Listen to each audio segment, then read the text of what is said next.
حضرتك لما حبيت يعني تظبط الدنيا عندك وتخلي البلد تنهض، هي البلد على دماغنا والشعب السعودي على دماغنا كله، اذا كان السعوديه واي بلد عربيه انتوا على دماغنا.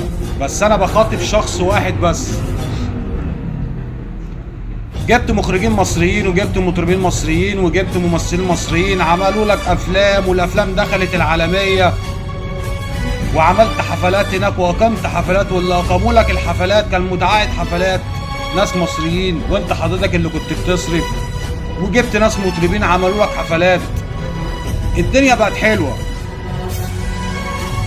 فمش عارف هي ايه مشكلتك مع مصر؟ ايه مشكلتك معانا؟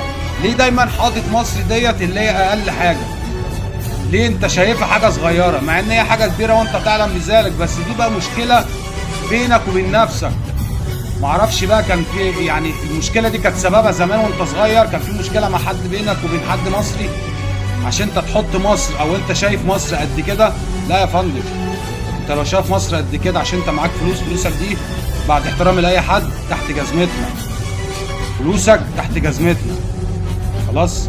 فانت ما تحطش مصر اللي هي قد كده وتيجي تقول نسبه الاميه عاليه ومش عاليه.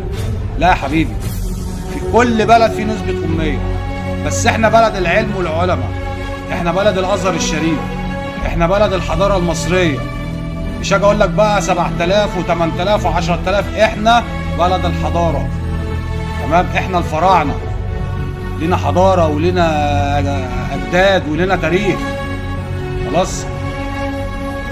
حاجات كتيره، عندك علماء، عندك دكاتره، وانت تعلم بذلك اللي معظم الدكاتره اللي في مصر موجودين عندك هناك في السعوديه. يعني مصر بتنتج دكاتره اطباء تمام، وبيطلعوا هناك السعوديه بينموا البلد هناك،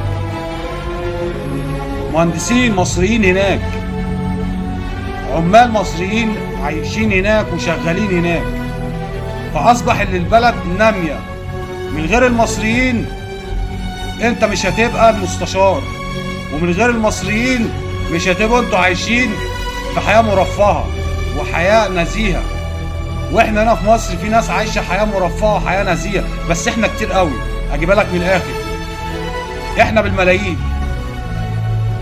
احنا شعب كتير.